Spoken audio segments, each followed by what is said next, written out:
Howdy, Professor Williams. My name is Jackson Leathorn, and this is my submission for the career assignment. So as you can probably tell throughout all these videos, I'm a huge basketball fan, specifically a huge NBA fan. And for about a week of college, I wanted to be an athletic trainer in the NBA. That was the big dream, the big goal. And like I said, after about a week, those dreams were crushed, and I realized it's not for me. But I thought it'd be perfect to talk about athletic training for this assignment today. And so with that being said, I'm going to hop straight into it. I hope it's okay. I've got a couple of notes. I thought about doing a PowerPoint, but opted to just talk to the camera. I thought it'd be a little bit easier. But yeah, anyway, let me hop into it by breaking down kind of the education and requirements to become an athletic trainer. So typically, athletic trainers get a degree in either athletic training, kinesiology, exercise science, or sports medicine. A bachelor's degree is required. And like I said, those are kind of the typical degree plans. It's also becoming a little bit more common practice to require a master's as well. That is more common at the professional level, or even at some of these more competitive collegiate, D1 levels. They are starting to require master's degrees as well. So that is pretty common to look out for. All of these programs that you go through are also going to have to be accredited by the Commission of Accreditation of Athletic Training Education.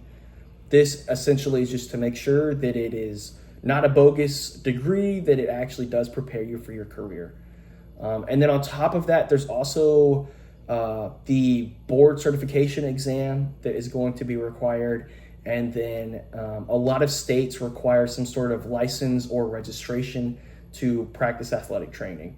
With that, a lot of times comes continuing education, but I don't think it's that involved from what I can tell. It doesn't seem like it's super involved like getting another degree.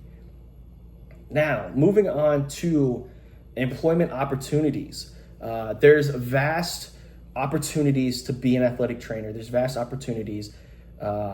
There's always going to be sports, and there's always going to be a need for athletic trainers in those sports. Specifically, I wanted to talk about the NBA today and what it looks like as far as an athletic training career in the NBA. So with that being said, there's really kind of two options for you, right? You're either going to be the head trainer or the assistant trainer. And then I think that they also bring on a few other athletic trainers to be kind of a part of the sports medicine staff. But anyway, it is kind of limited. It's definitely pretty limited, but it does offer lots of perks, lots of benefits. The salary is pretty good. From what I can tell, assistants are making anywhere between 60 and 100,000. I think I saw the average was kind of around 70,000. But if you are that head trainer, you could be making upwards of $300,000. So it definitely pays pretty well. The benefits are pretty cool as well. Teams take care of you. It's also really cool that you get to be able to travel with the team and be able to kind of talk with the players and interact with the players, and it's a very cool opportunity. Now, with that being said, some of the cons that come with that is that there is a lot of traveling. It is a year-round gig. That just because the season's over doesn't mean that it's not that we're not starting the off season, and there's a lot of training that goes into the off season as well. And so you just got to constantly be working and taking care of these players, making sure that they're not getting injured, and making sure that they're staying healthy, right? So getting into the job duties and responsibilities of an athletic trainer, it typically boils down to three things. You have injury prevention, then you've got immediate care for injuries. So that's going to look like, if a player gets hurt in the middle of a game, you got to help to kind of figure out what's wrong, address the situation, and then figure out what you need to do after that. If it's, is it so serious that we need to go to the hospital? Is it something that's minor and they can come back into the game? Or if it's something that's like, hey, it's not major hospital, but it's not minor enough that you could go back out there. Let's get you some ice, or let's get you in a sauna, or let's get you stretching, or whatever that looks like. And so that kind of goes into the third thing, right? It goes into the rehabilitation process and what that kind of looks like. It's developing programs so that these players can come back healthy. And a lot of times that could be stretching. It could be, like I said, ice baths. It could be saunas. It could be a number of things But it's making sure that these players are coming back just as strong as they were before, just as healthy as they were before. And sometimes that looks like, a 1 week program. Sometimes it's 2, 3, 4, 5, 6 weeks. Sometimes it's a season-long program to make sure that these players are rehabilitating properly. Another thing that I think is kind of a major responsibility for most careers is communication. This communication is really big for athletic training. If that means you're an assistant athletic trainer, making sure that you're communicating with the rest of your team and making sure that you're communicating with the head athletic trainer. It also means communicating with the sports medicine team, making sure that they're on the same page. It means talking and communicating with the coaches, making sure that the coaches know the limitations of players and the extent of injuries for players, making sure that if there needs to be a minutes restriction, that the coaches are aware of that and kind of helping to collaborate with the rest of the team and making the wisest decisions to keep the players as healthy as possible.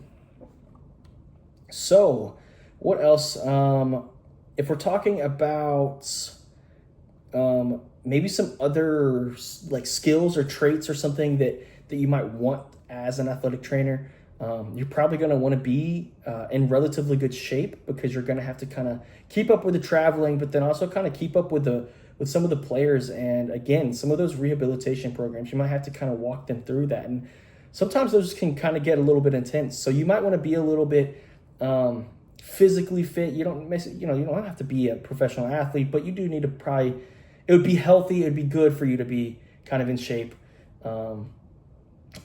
Discretion is kind of just like a baseline traditional thing. I think when you think about anything medicine, anything to do with player health or just people's health in general, a lot of times that's pretty private and confidential. So you want to make sure that you're not just going around and spewing information or private information about players or things like that, right? Let me see, what else did I have? That's kind of it. I mean, there's also, as we kind of progress into the future, there's becoming more and more technology that would be good for trainers to implement, or at least to just stay up to date with understanding how they work and understanding the science behind it. And so whether that be something like force plates, motion analysis tools, making sure that you're up to date with the biomechanic frontier and as science evolves, making sure that you're up to date with what that looks like and making sure that you have proper information when it comes down to the body, specifically the biomechanics of athletes. And then again, there's other devices now that we're getting more and more devices, wearable devices, and being able to track all different things, all different sorts of things. And so that's pretty important to stay up to date with as well. But other than that, I think I've kind of broken down everything. If you have any questions, please let me know. And with that being said, have a good rest of your night. Thank you so much.